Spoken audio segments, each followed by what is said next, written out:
आपका uric acid बढ़ता है तो कई बार आपको परेशानी होती है, जैसे आपके जॉइंट्स पेन करने लगते हैं, स्पेशली आपके पैर के अंगूठे और आपके घुटने दर्द करते हैं, जिसकी वजह से कई बार आपकी मोबिलिटी हैम्पर हो जाती है, आपको चलने फिरने में तकलीफ होती है क्योंकि आपकी जॉइंट्स में यूरिक एसिड इकट्ठा हो जाता है। ऐसे में जब भी आप अपने डॉक्टर को कंसल्ट करते हैं तो वो सबसे पहले आपको सलाह देते हैं दवाओं के साथ साथ कि अपनी डाइट को मैनेज करिए, कुछ चीजों को अपने खाने में से हटा दीजिए जिससे कि आपका जो बॉडी में यूरिक एसिड के लेवल्स हैं वो मेंटेन रह सके। यहाँ आपको एक बात समझनी होगी कि यूरिक एसिड हमारी बॉडी में बनता भी है और फ्लश आउट भी होता है, पर परेशानी तब होती है जब ये जो यूरिक एसिड का प्रोडक्शन है ये आवश्यकता से अधिक हो जाए, अर्थात लिमिट से ज्यादा हो जाए और आपकी जो किडनीज हैं ये इसे फिल्टर आउट ना कर पाए। ऐसे में यूरिक एसिड डिपॉजिट होता है क्रिस्टल्स के फॉर्म में, आपकी मसल्स में, जॉइंट्स में, और आपको ये प्रॉब्लम कॉज करता है क्योंकि ये जो क्रिस्टल्स हैं ये शार्प एजेस वाले होते हैं, पॉइंटेड होते हैं, और जब भी आप मूवमेंट करते हैं, जब भी मसल मूव करती है, जॉइंट मूव करते हैं, आपको दर्द करने लगते हैं। ऐसे में आपको क्या नहीं खाना है और क्या अपनी डाइट में शामिल करना चाहिए ये जानने की बहुत आवश्यकता है, आपको समझना चाहिए। और इसके साथ साथ आप जो रोटी खाते हैं उसके अनाज में क्या बदलाव करके आप अपने यूरिक एसिड के बढ़ने की समस्या से छुटकारा पा सकते हैं, ये जानना चाहते हैं? अगर हाँ तो इस वीडियो को अंत तक ध्यान से सुनिएगा, आपके बहुत काम की होने वाली है। तो शुरू करते हैं आज का ये सेशन यूरिक एसिड के बारे में। पर उससे पहले आप इस चैनल के अगर नए विजिटर हैं तो इसे अभी सब्सक्राइब कर लीजिए और बेल आइकन अवश्य दबा दीजिए। मैं हूं आपका physiotherapist nutritionist doctor Abhinav Chaturvedi, Ruprani health care, Shastripuram road, Agra से।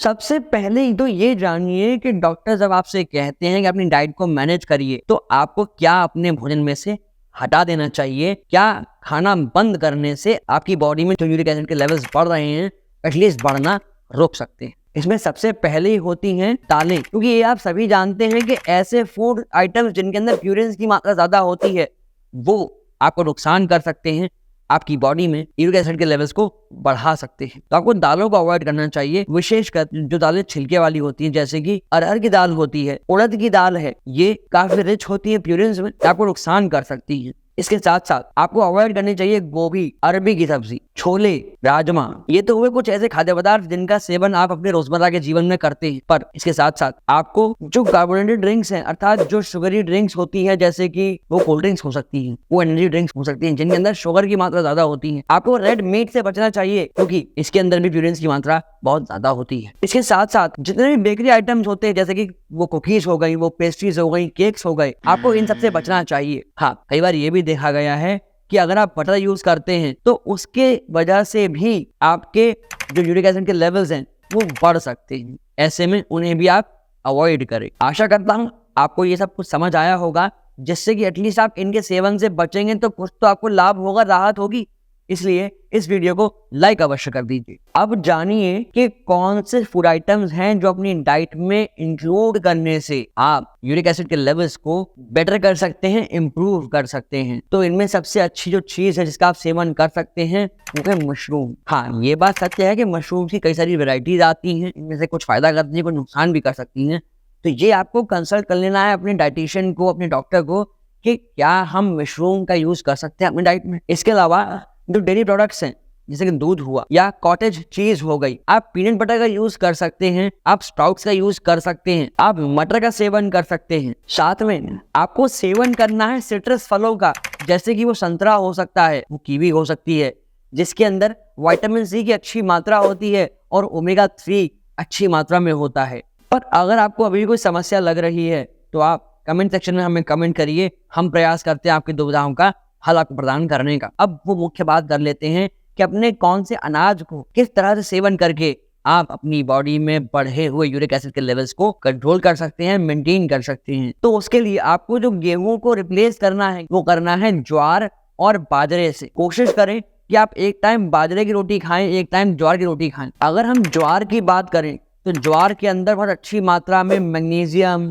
कैल्शियम, आयरन, फास्फोरस और विटामिन बी कॉम्प्लेक्स जो होता है वो बड़ी अच्छी मात्रा में होते हैं, जो आपकी बॉडी के लिए रिक्वायरमेंट है, आपकी हड्डियों की मजबूती के लिए रिक्वायरमेंट है। ज्वार के अंदर प्रोटीन अच्छी मात्रा में होते हैं, सॉल्युबल फाइबर बहुत अच्छी मात्रा में होता है, जिससे आपका जो ओवरऑल डाइजेशन है वो बेटर होने लगता है। आपकी बॉडी में शुगर का जो एब्जॉर्प्शन है वो बेटर तरीके से होता है, जिससे आपका जो ब्लड शुगर लेवल है वो कंट्रोल में आने लगता है। आपका वेट कम होने लगता है क्योंकि आपकी बॉडी की जो फंक्शनिंग है वो बेटर हो जाती है, मिनरल्स अच्छे से एब्जॉर्ब होते हैं, न्यूट्रिएंट्स जो न्यूट्रिएंट्स है वो अच्छे से एब्जॉर्ब होने लगते हैं। कोलेस्ट्रॉल को कम करने में हेल्प करता है, इसलिए आपकी जो हार्ट की हेल्थ है वो भी बेटर होने लगती है जब आप ज्वार के आटे का सेवन करते हैं नियमित तौर पर। तो यहाँ तक तो आपने समझा कि अगर आपकी बॉडी में यूरिक एसिड के लेवल्स बढ़ रहे हैं तो किस तरह के आपको आटे का सेवन करना चाहिए। बट अगर इन जनरल भी आप अपने डाइजेशन को अच्छा रखना चाहते हैं तो आप अपने आटे को चेंज करके मोटे अनाज में कन्वर्ट कर सकते हैं। आप गेहूं के आटे को बंद कर सकते हैं। मोटा अनाज जिन्हें मिलेट्स कहा जाता है, ये कौन से और कैसे अच्छे से आप यूज कर सकते हैं, इसके बारे में जानने के लिए ये वाला वीडियो अगर अवश्य देखिएगा, इसका लिंक हमने आइकन में ड्रॉप करा है। अच्छा, आप पता कैसे करोगे कि आपकी बॉडी में यूरिक एसिड के लेवल्स बढ़ रहे हैं? तो उससे कुछ लक्षण होते हैं, जैसे कि आपके जॉइंट पेन करने लगेंगे, खासकर आपके जो पैर का अंगूठा है, जो बिग टो है, वो पेन करने लगेगा, उसका जॉइंट सूज सकता है, वहां टेंडरनेस आ सकती है, अर्थात छूने पर भी वो पेन करेगा, वहां रेडनेस आ सकती है, आपको चलने फिरने में तकलीफ होने लगेगी। या फिर कई बार लोगों को स्टोन फॉर्मेशन होने लगता है किडनी में, आपको मसल क्रैम्प्स आने लगेंगे, आपकी जो मसल्स हैं वो स्टिफ होने लगेंगी। ये कुछ लक्षण होते हैं आपकी बॉडी में यूरिक एसिड के बढ़ने के। और हाँ, आपको फ्रीक्वेंटली यूरिनेशन के लिए भी जाना पड़ सकता है, इसलिए कभी भी अगर इनमें से कोई भी सिम्टम आपको दिखता है तो इसको नजरअंदाज ना करिएगा, तुरंत अपने फिजिशियन को अवश्य मिलिए, उनसे राय लीजिए कि कहीं आपका यूरिक एसिड लेवल तो नहीं बढ़ रहा या आपको कोई और अन्य समस्या तो नहीं हो रही। अगर आपको इससे संबंधित कोई समस्या लग रही है तो आप हमसे 1-to-1 अपॉइंटमेंट भी बुक करवा सकते हैं, जिसके लिए आपको नीचे दिए गए नंबर्स पे कॉल करना है और अपनी अपॉइंटमेंट बुक करानी है। बस समय का विशेष ख्याल रखेंगे। सोमवार से शनिवार अर्थात मंडे टू सैटरडे सुबह 8 से शाम के 8 बजे के मध्य ही कॉल करें, जिससे आपकी बात सुगमता से हो सके। यूरिक एसिड कुछ अन्य चीजों की वजह से भी बढ़ सकता है, अन्य समस्याओं की वजह से भी बढ़ सकता है, जैसे कि आपको अगर हाई बीपी की शिकायत है, आपको अगर डायबिटीज है और अगर आप स्मोकिंग करते हैं तो ये बहुत ही डेंजरस चीज हो सकती है आपके लिए, क्योंकि इसकी वजह से भी आपका जो यूरिक एसिड लेवल है वो बढ़ सकता है। अगर आप स्मोकिंग करते हैं तो तत्काल प्रभाव से स्मोकिंग छोड़ दीजिए। और अगर कोई व्यक्ति अल्कोहल कंजम्पशन करता है तो ऐसे व्यक्ति के लिए भी खतरा रहता है यूरिक एसिड के बढ़ने का। इसलिए हम तो यही रिक्वेस्ट करेंगे कि आपको इन सभी चीजों का सेवन तत्काल प्रभाव से छोड़ देना चाहिए। अगर आपको ये सब जानकारी समझ आ रही है तो इस वीडियो को अभी शेयर अवश्य करिएगा, क्योंकि कहीं ना कहीं आपके किसी जानने वाले को, किसी रिलेटिव को भी ये समस्या हो सकती है, उनका भी यूरिक एसिड लेवल बढ़ा हो सकता है। अब बात करते हैं कुछ लाइफस्टाइल मॉडिफिकेशंस की। आप जब थोड़ी सी एक्सरसाइज करेंगे तो ये बात तय है कि आपका जो बॉडी का मेटाबॉलिज्म है वो अच्छा होगा। इसके साथ साथ आपके लिए ये बहुत आवश्यक है कि आप अच्छी नींद लें, क्योंकि जब आप नींद अच्छी लेंगे आपका माइंड फ्रेश रहेगा, बॉडी फ्रेश रहेगी। इसी के साथ आप इस चैनल को सब्सक्राइब अवश्य कर लेंगे, जिससे आने वाला कंटेंट जो है उसका नोटिफिकेशन आपको समय से मिल सके और आप उसको भी प्राप्त कर सकें। यूरिक एसिड के अलावा किन अन्य समस्याओं से आपको जॉइंट पेन होता है वो जानने के लिए ये राइट वाला वीडियो जाकर देख लीजिए। और आपको थकान रहती है, आप आलस से भरे रहते हैं, इसे कैसे दूर कर सकते हैं, इसके लिए ये लेफ्ट वाले वीडियो को जाकर देख लीजिए, सभी जानकारी आप प्राप्त कर सकते हैं। धन्यवाद।